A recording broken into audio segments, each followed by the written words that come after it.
Buenos días, don Andrés.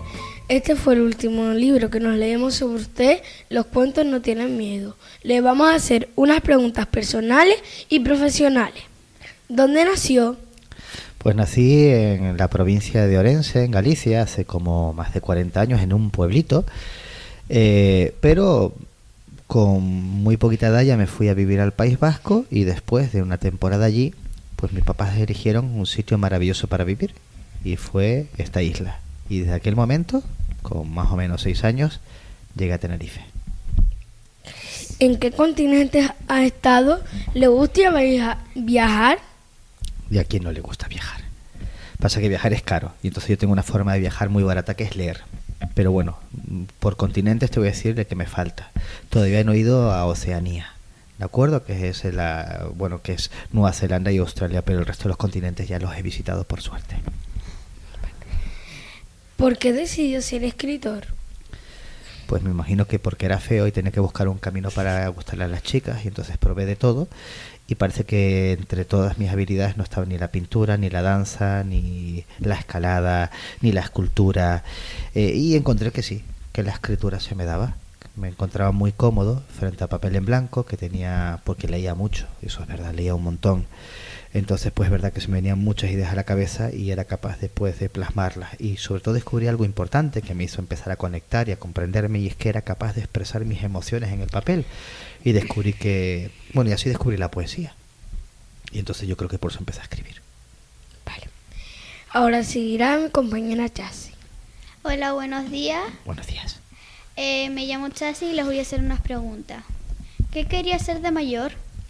Pues de mayor quería ser en principio astronauta, siempre miraba hacia el cielo y me parecía fascinante el poder salir del planeta y descubrir cosas nuevas. Luego me di cuenta que eso lo podía hacer con los libros y entonces pues piensa que con Julio Verne he descubierto muchas cosas, con Isaac Asimov, con un montón de autores. Al final creo que gracias a la lectura he podido ser todo lo que quería ser. He sido astronauta, he sido médico, he sido bombero, he sido dragón, he sido hasta un puercoespín. No hay límites. ¿Cuál fue su primer libro y con cuántos años tenía cuando lo escribió? Pues antes en clase os conté cuál fue el primer libro que escribí, que era un libro de viajes, pero el primer libro publicado, que se llamó Mi primer cuento, lo escribí yo creo que en el 2006, 2008, o sea que calculo que yo tendría unos 35 o 34 años. Lo que quiero decirte es que nunca es tarde ni temprano para hacer las cosas. No sé si conocéis el libro de Drácula, ¿de acuerdo? La historia, pero conocéis el personaje, ¿verdad? Pues el señor que lo escribió, Bram Stoker, trabajaba en un banco y creo que trabajó en el banco hasta pasados los 50 años y de repente se cansó de su trabajo, se fue, se puso a escribir porque llevaba soñando años con escribir y su primer libro se convirtió en un bestseller. Entonces, no hay momento para empezar a escribir cuando te apetezca. Vale. ¿Qué cosas le inspiran para escribir? Vale, yo creo que la escritura tiene que partir de la preocupación. Si algo no te preocupa, si no te interesa, si no te importa, no lo vas a defender, ¿de acuerdo? Debes ser honesto a la hora de escribir. Entonces yo observo mucho la realidad, leo las noticias, veo películas, escucho a la gente, viajo y hasta que encuentro una situación que me preocupa y entonces se me mete en la cabeza. Y luego lo que hago es todos los días aquí, desde que llegué a la isla, nado en el mar abierto. Y mientras voy nadando, esa idea empieza a darse vueltas y a desarrollarse y empieza a hacerle preguntas a la idea. ¿Y qué pasaría si la niña de tal hace esto? ¿Y qué pasaría si el niño entonces le responde esto? ¿Y qué pasaría si el dragón de repente come verduras y no come carne? Y con esas preguntas en la cabeza empiezan a salir mis historias, ¿de acuerdo? Hasta que una se me graba muy fuerte y la empiezo a dibujar en una pizarra que tengo en el estudio. Primero la dibujo. Necesito ver la historia, ¿de acuerdo? Como se hace el cine. Y ya voy pasando días por ese estudio y la voy reformulando hasta que creo que la tengo muy clara y es cuando me pongo con el papel a escribirla.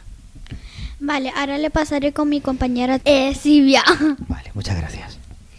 Hola, buenos días, soy Silvia y les voy a hacer unas preguntas.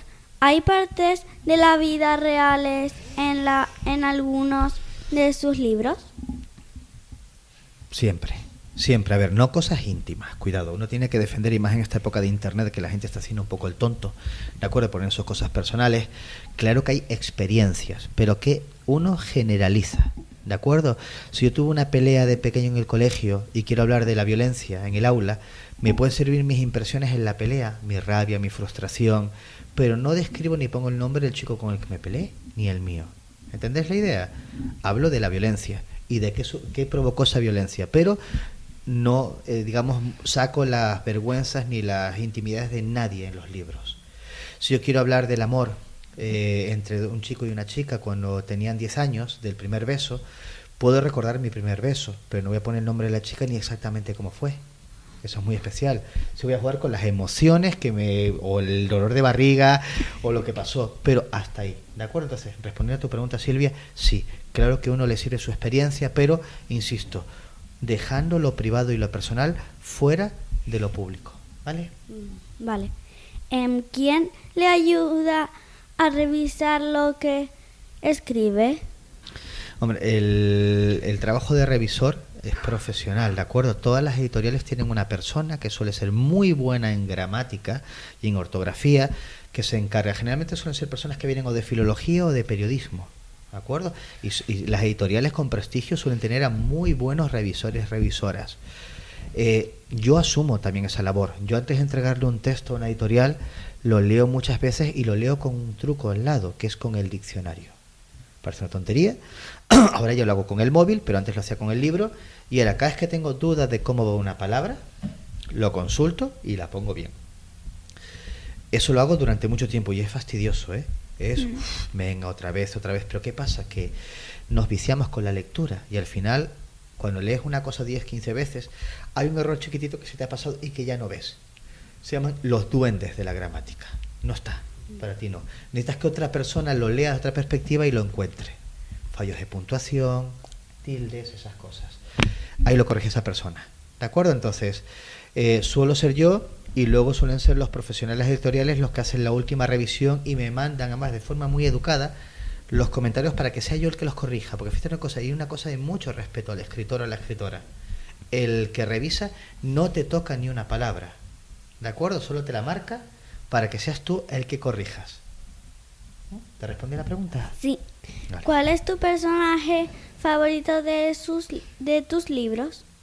Vale. Tendría que mojarme, lo habíamos hablado en clase, pero voy a defender esta respuesta. Mi personaje favorito es el lector o la lectora. Y me explico. Cuando escribo, mi voluntad no es de que sea un monólogo. Escribo dejando muchos espacios en blanco. Y esto lo aprendí del mundo árabe, porque creo que la lectura es una invitación a que la mitad del trabajo lo hagáis vosotras con vuestra imaginación. ¿De acuerdo? Dejo muchos escenarios para que hagáis lo que queráis con el libro. Me encanta haber venido hoy al Camino de la Villa a hablar con vosotras y con vosotros, porque para mí el libro es el pretexto y el texto de verdad es la conversación. Por lo tanto, mi personaje favorito de los libros, sin duda, sois vosotros y vosotras. ¿Te podemos hacer unas preguntas más? Claro. ¿Le gustaría que hicieran una película con sus libros? Oye, sería emocionante, ¿por qué no? De entrada, en los congresos de jóvenes lectores que me han invitado en Lanzarote y en Fuerteventura, grupos de institutos y de colegios se atrevieron a hacerlo. Y es una chulada. Es decir, es emocionante. De entrada, yo me tengo que imaginar lo que tuvo que sentir el señor George R.R. Martin al ver las cosas que sueñas hechas en una gran producción. Claro que me encantaría. O sea, que si te animas y tienes la valentía, te cedo los derechos. ¿Piensas publicar otro libro pronto? Si ustedes quieren, sí. Esto es un contrato bidireccional. Escribir es duro y escribir exige y cansa. Por lo tanto, es decir, yo escribo para mí, escribo poesía, escribo ensayo, escribo muchas cosas, pero a la hora de publicar, escribo porque a vosotros os gusta leer y os gusta leerme. El día que me digáis, Andrés, esto ya nos aburre, pues me dedico a otra cosa. ¿De acuerdo? Pero sí, de entrada en la actualidad estoy trabajando en 5 libros nuevos. ¿Nos puede dar algún consejo para escribir también como usted? Vale, pues el consejo te lo podría dar también cualquier maestra y maestro. Lo primero es que Cada escritor, cada escritora tiene que encontrar su camino en la escritura, y su camino tiene que ver con leer, tiene que ver con pensar y con atreverse a escribir y encontrar su forma, encontrar las historias que quiere contar y para qué las quiere contar.